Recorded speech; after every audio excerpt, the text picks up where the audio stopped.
Hello नमस्कार, जय हिंद, वंदे मातरम। आप देख रहे हैं जियो न्यूज और हम आपके लिए लेकर आए हैं देश दुनिया की आपके राज्य शहर की सिलेक्टेड काम की फटाफट बड़ी खबरें। लेकिन उससे पहले यदि आपने हमारे चैनल को सब्सक्राइब नहीं किया है तो चैनल को सब्सक्राइब करके बेल नोटिफिकेशन ऑन करें और इस वीडियो को ज्यादा से ज्यादा लाइक और शेयर करें। बड़ी खबरें देखने से पहले आपके लिए आज का सवाल, भारत के किस राज्य को देवताओं की भूमि यानी देवभूमि के नाम से भी जाना जाता है? Option A Jammu Kashmir, option B Himachal Pradesh, option C Uttarakhand और ऑप्शन डी सिक्किम। इस सवाल का जवाब हमें कमेंट करें और आप किस राज्य और शहर की ज्यादा खबरें देखना चाहते हैं हमें कमेंट करके बताएं ताकि हम आपके राज्य शहर की ज्यादा खबरें दिखा सकें। चलिए अब देखते हैं आज की फटाफट बड़ी खबरें।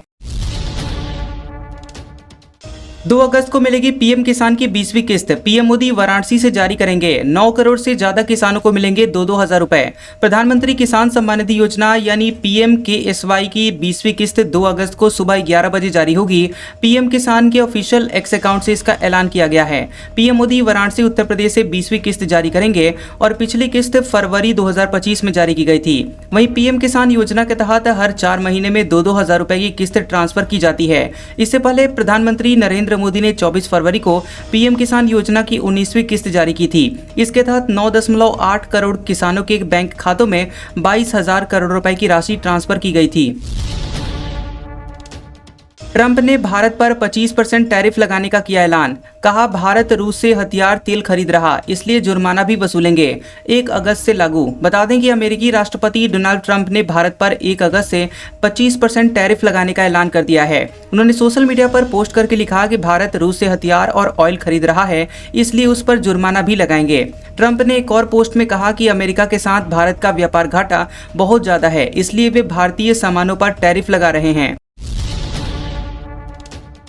कैश कांड को लेकर सुप्रीम कोर्ट की जस्टिस वर्मा को फटकार। कहा, आपके व्यवहार से भरोसा नहीं होता। जांच कमेटी की प्रक्रिया पर एतराज था, तभी क्यों नहीं आए? सुप्रीम कोर्ट ने जस्टिस यशवंत वर्मा की याचिका पर सुनवाई के बाद फैसला सुरक्षित रख लिया है। सुप्रीम कोर्ट ने जस्टिस वर्मा के आचरण पर सवाल उठाए। कोर्ट ने कहा कि उनका व्यवहार भरोसे के लायक नहीं है और पूछा कि अगर उन्हें जांच समिति की प्रक्रिया पर एतराज था तो उन्होंने उसी वक्त उसे क्यों चुनौती नहीं दी। बेंच में शामिल जस्टिस दीपांकर दत्ता और जस्टिस एजी मसीह ने कहा कि जस्टिस वर्मा को पहले ही सुप्रीम कोर्ट आना चाहिए था, न कि जब जांच समिति ने उन्हें दोषी पाया। सुनवाई के दौरान जस्टिस वर्मा की ओर से वरिष्ठ वकील कपिल सिब्बल ने दलील दी कि महाभियोग संसद की प्रक्रिया है। मुख्य न्यायाधीश सीजेआई द्वारा महाभियोग की सिफारिश किया जाना गलत है। इसरो नासा का सबसे महंगा और ताकतवर सैटेलाइट निसार लॉन्च। घने जंगल और अंधेरे में देखने की क्षमता। 97 मिनट में धरती का चक्कर पूरा करेगा। बता दें कि अब तक के सबसे महंगे और सबसे powerful earth observation satellite Nisar को 30 जुलाई को लॉन्च कर दिया गया। इस मिशन पर $1.5 बिलियन यानी करीब 12,500 करोड़ रुपए का खर्चा आया है। इसे नासा और इसरो ने मिलकर बनाया है। इसे श्रीहरिकोटा के सतीश धवन अंतरिक्ष केंद्र से 5:40 शाम को GSLV F-16 रॉकेट के जरिए लॉन्च किया गया। रॉकेट ने निसार को 743 किलोमीटर की ऊंचाई पर सूरज के साथ तालमेल वाली सन सिंक्रोनस कक्षा में स्थापित किया। इसमें करीब 18 मिनट लगे। बता दें कि निसार 747 किलोमीटर की ऊंचाई पर पोलर ऑर्बिट में चक्कर लगाएगा। पोलर ऑर्बिट एक ऐसी कक्षा है जिसमें सैटेलाइट धरती के ध्रुवों के ऊपर से गुजरता है। इस मिशन की अवधि 5 साल है। ये पहली बार है जब GSLV रॉकेट से उपग्रह को सन सिंक्रोनस ऑर्बिट में स्थापित किया गया है। DGCA ऑडिट में एयर इंडिया से जुड़े हुई 100 गड़बड़ियां मिली। इनमें 7 बेहद गंभीर जोखिम की। एयरलाइन ने नतीजे स्वीकारे, बोले जवाब देंगे। विमानों की सुरक्षा देखने वाली संस्था नागरिक उड्डयन महानिदेशालय यानी DGCA ने टाटा समूह की एयरलाइन एयर इंडिया में कई बड़ी खामियां पकड़ी हैं। समाचार एजेंसी PTI के सूत्रों के मुताबिक इनमें पायलटों और केबिन क्रू की ट्रेनिंग, उनके आराम और ड्यूटी के नियम और उड़ान भरने उतरने से जुड़े हुए मानकों में तकरीबन 100 तरह की गड़बड़ियां शामिल हैं। हालांकि रॉयटर्स के मुताबिक ये संख्या 51 है। बता दें कि इनसे 7 गड़बड़ियां लेवल 1 की हैं और ये सबसे गंभीर सुरक्षा जोखिम है और एयरलाइन को इन्हें 30 जुलाई तक ठीक करना होगा। बाकी के 44 खामियों को 23 अगस्त तक सुधारने को कहा गया है। हालांकि अभी इन खामियों की लिस्ट सार्वजनिक नहीं हुई है। सऊदी अरब में विदेशी नागरिक भी अब प्रॉपर्टी खरीद सकेंगे। मक्का मदीना में मनाही रहेगी। ऑयल पर निर्भरता कम करना है मकसद। सऊदी अरब की सरकार ने विदेशी नागरिकों और कंपनियों के लिए अपने रियल एस्टेट मार्केट को खोलने का फैसला किया है। नया कानून जनवरी 2026 से लागू होगा। इसके तहत विदेशी इन्वेस्टर्स रियाद, जिद्दा और अन्य इलाकों में प्रॉपर्टी खरीद सकेंगे। ये कदम सऊदी अरब के विजन 2030 का हिस्सा है। इसका मकसद ऑयल पर निर्भरता कम करना और अर्थव्यवस्था में विविधता लाना है। सऊदी कैबिनेट ने हाल ही में इस नए कानून को मंजूरी दी है, जिसे हाउसिंग मिनिस्टर माजिद बिन अब्दुल्लाह ने रियल एस्टेट सुधारों का अगला कदम बताया। उन्होंने कहा कि यह कानून रियल एस्टेट इन्वेस्टमेंट को बढ़ाएगा और सऊदी शहरों के ग्लोबल इन्वेस्टर सेंटर बनाएगा। रूस में दुनिया का छठा सबसे बड़ा भूकंप आया। 8.8 की तीव्रता, 5 मीटर ऊंची सुनामी उठी। अमेरिका के अलास्का, हवाई, कैलिफोर्निया तक लहरें पहुंची। बता दें कि रूस के पूर्वी प्रायद्वीप कामचटका में दुनिया का छठा सबसे बड़ा भूकंप आया। यूएस जियोलॉजिकल सर्वे USGS के मुताबिक भूकंप की तीव्रता 8.8 थी। ये भारतीय समय के मुताबिक बुधवार सुबह 4:54 पर आया। रॉयटर्स की रिपोर्ट के मुताबिक कामचटका में 5 मीटर तक ऊंची सुनामी आई और इसकी वजह से कई इमारतों को नुकसान पहुंचा। USGS ने बताया कि भूकंप का केंद्र जमीन से 19.3 किलोमीटर की गहराई में था। कामचटका के गवर्नर व्लादिमीर सोलोदोव ने वीडियो पोस्ट करके कहा कि आज का भूकंप दशकों में सबसे शक्तिशाली था। उन्होंने कहा कि एक किंडरगार्टन स्कूल को नुकसान पहुंचा है। जापान में NHK टेलीविजन के मुताबिक देश के पूर्वी तट के पास 1 फुट ऊंची सुनामी की लहरें पहुंची। जापान ने राजधानी टोक्यो में 20 लाख लोगों को सुरक्षित जगहों पर जाने के लिए कहा है। इसके अलावा अपने फुकुशिमा परमाणु रिएक्टर को खाली करा लिया है। सुप्रीम कोर्ट बोला, हाईवे पर अचानक से ब्रेक लगाना लापरवाही, भले ही पर्सनल इमरजेंसी हो। सड़क पर पीछे की गाड़ियों को सिग्नल देना ड्राइवर की जिम्मेदारी। सुप्रीम कोर्ट ने अपने एक अहम फैसले में कहा कि बिना किसी अलर्ट के हाईवे पर अचानक से ब्रेक लगाना लापरवाही है। ऐसे मामलों में कोई हादसा हुआ तो अचानक से ब्रेक लगाने वाले ड्राइवर को जिम्मेदार माना जा सकता है। जस्टिस सुधांशु धूलिया और जस्टिस अरविंद कुमार की बेंच ने कहा कि हाईवे के बीच में किसी ड्राइवर का अचानक से रुकना, भले ही वह किसी पर्सनल इमरजेंसी के कारण ही क्यों न हो, अगर इससे सड़क पर किसी और को खतरा हो तो इसे सही नहीं ठहराया जा सकता। फैसला लिखने वाले जस्टिस धूलिया ने कहा कि हाईवे पर गाड़ियां तेज रफ्तार में ही चलती हैं और अगर कोई ड्राइवर अपना गाड़ी रोकना चाहता है तो उसकी जिम्मेदारी है कि वह पीछे सड़क पर चल रहे अन्य गाड़ियों को चेतावनी संकेत दे। बिहार में तेजस्वी यादव के साथ यात्रा करेंगे राहुल गांधी। रक्षाबंधन के बाद महागठबंधन का हल्ला बोल। इंडिया गठबंधन की मीटिंग में मुकेश सहनी नहीं आए। सीट शेयरिंग को लेकर पटना में महागठबंधन की बैठक हुई। इसे लेकर आरजेडी ने एक्स पर लिखा कि महागठबंधन के अध्यक्ष तेजस्वी यादव की अध्यक्षता में समन्वय समिति की मीटिंग हुई है। वहीं ऐसा पहली बार हुआ है जब महागठबंधन की बैठक में मुकेश सहनी गायब हैं। उन्होंने अपने प्रदेश अध्यक्ष को भेजा है। सहनी फिलहाल दिल्ली में हैं। मीटिंग के बाद तेजस्वी यादव ने कहा कि इंडिया गठबंधन की समन्वय समिति की बैठक हुई है और महत्वपूर्ण चर्चाएं की गई हैं। आने वाले कुछ दिनों में हम महागठबंधन के सभी साथी जनता के बीच जाएंगे और हम रैली भी करेंगे।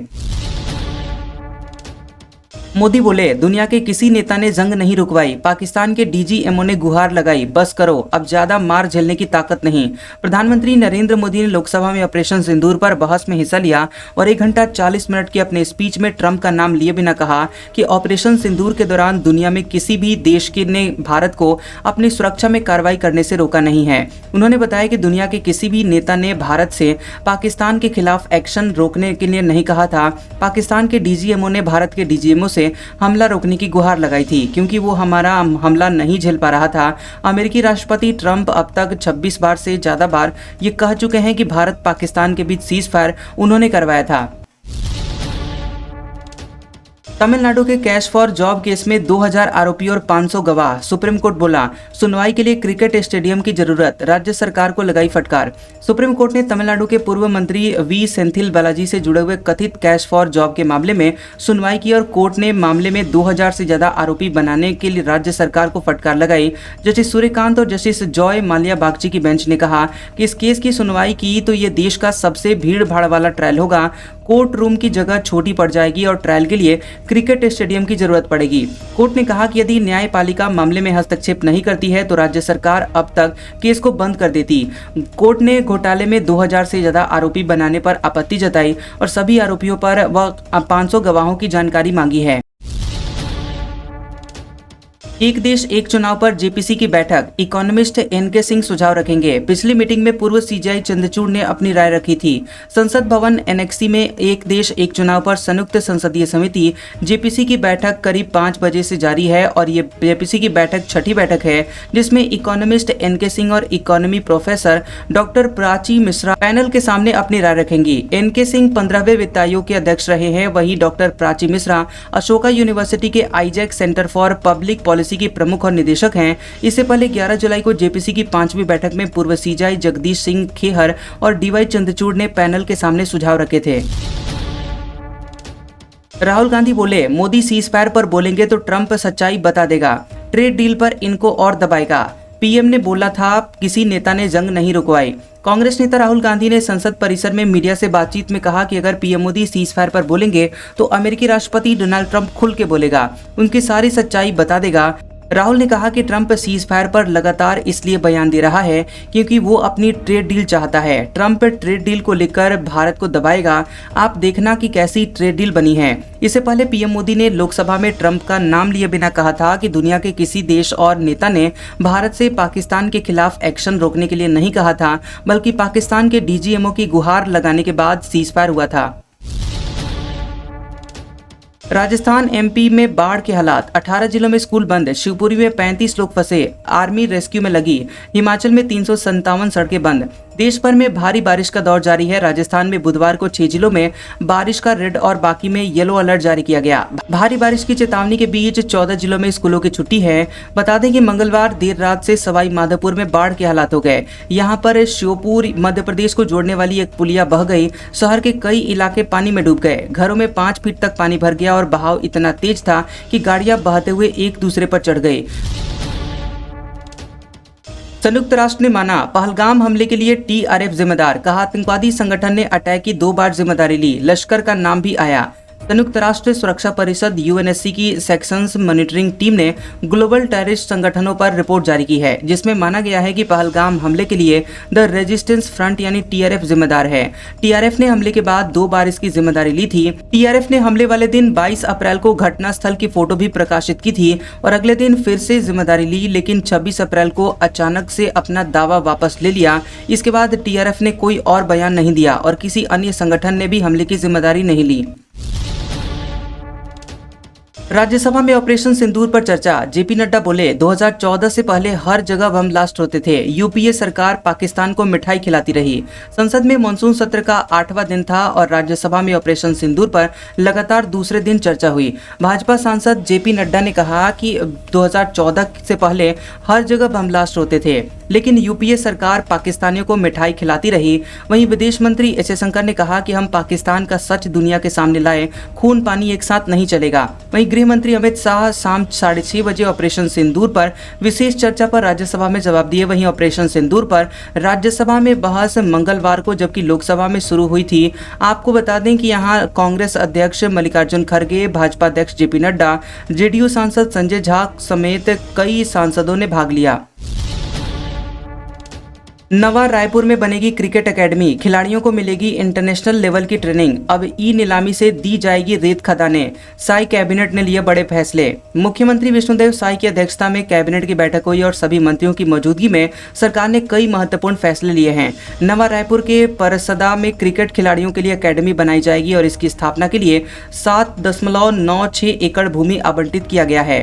कैबिनेट बैठक में इस प्रस्ताव को स्वीकृति मिली है। वहीं छत्तीसगढ़ में लगातार अवैध खनन परिवहन मामले को देखते हुए रेत खदान के लिए जमीन आवंटन की प्रक्रिया में भी बदलाव किया गया है। प्रस्तावित नियमों में संशोधन के बाद अब आवंटन की कार्रवाई इलेक्ट्रॉनिक नीलामी के माध्यम से होगी।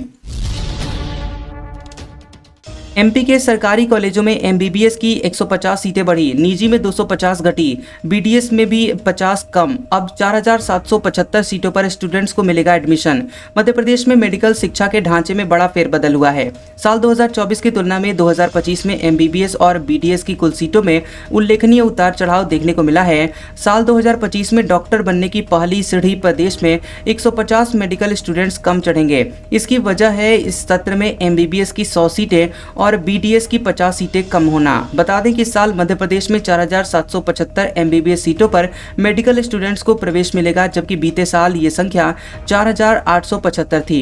वहीं साल 2025 में बीडीएस की 1233 सीटें हैं, वहीं बीते साल ये 1283 सीटें थी। आज का सुविचार, सदैव ऐसे कर्म करो ताकि मृत्यु के पश्चात जब भगवान हमसे हमारे कर्म पूछे तो हम सिर झुका के नहीं बल्कि सिर उठाकर बता पाए।